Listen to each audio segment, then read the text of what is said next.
He loved her until her last breath.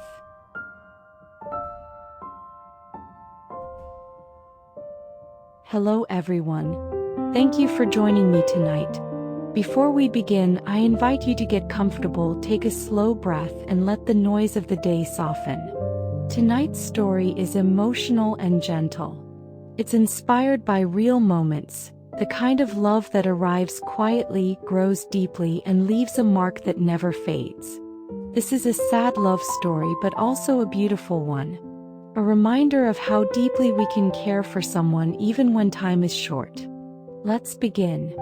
There was a man named David who worked at a small cafe in a quiet coastal town.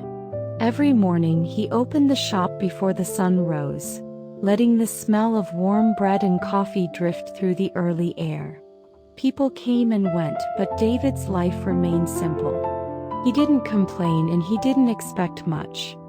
He lived quietly, almost like he was waiting for something he could not name.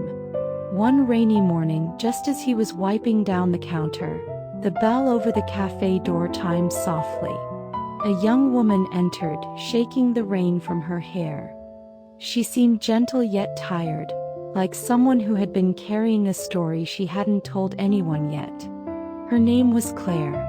She sat near the window, ordered a cup of tea, and watched the rain slide down the glass. David noticed the way she held the cup with both hands, as if she needed its warmth.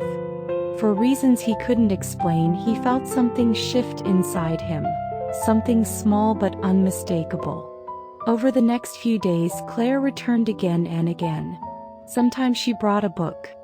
Sometimes she simply stared outside, lost in her thoughts. David wasn't bold, but he found himself looking forward to her visits. How she smiled politely, how she tucked her hair behind her ear, how she always thanked him as if she truly meant it. One afternoon, the cafe was quiet and Claire stayed longer than usual.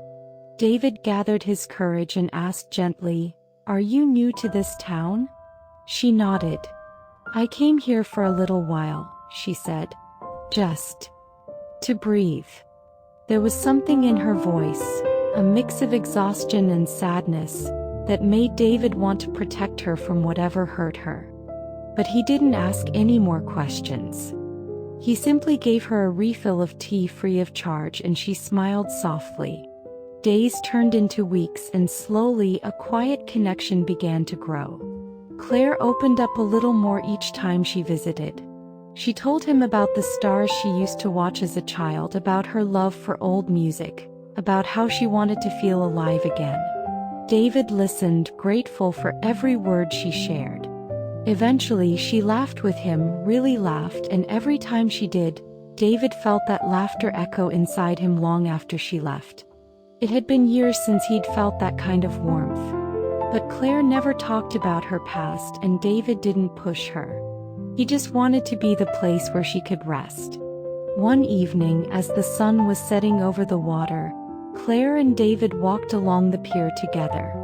The sky burned with soft pink and gold, and the waves moved gently beneath them. Claire stopped and looked at him with eyes that held both gratitude and sorrow. "David," she began softly, "I need to tell you something." His heart tightened. She took a slow breath. "I didn't come here just to breathe. I came here because I don't have much time left." David felt the air leave his lungs. Claire continued, her voice trembling gently, "I've been sick for a long time. I didn't want to stay in the city hospital anymore. I wanted to see the ocean again. I wanted to feel normal for a little while." David's eyes stung, but he remained silent, letting her speak. "I didn't expect to meet anyone, least of all someone who made me feel alive again." The waves broke softly against the pier as her words settled between them. David finally spoke, voice shaking, "You're not alone now. Whatever time you have, you don't have to spend it alone." Claire's eyes filled with tears, not from fear but from a quiet relief. From that day forward, David spent every moment he could with her. They watched sunsets together, walked along the cold sand, shared stories they never told anyone else. She taught him how to live with tenderness. He taught her that love could be gentle and safe. There was no dramatic confession, no promises of forever. Just two hearts holding on to the time they had. But time as always kept moving. One morning Claire didn't come to the cafe. David waited. And waited. The minutes felt heavy. Finally he walked to the small cottage she rented by the sea. The door was slightly open. Inside everything was quiet. Claire was lying on the bed, her breathing soft and slow. A nurse sat beside her, and when she saw David, she nodded gently as if she had been expecting him. Claire turned her head slowly.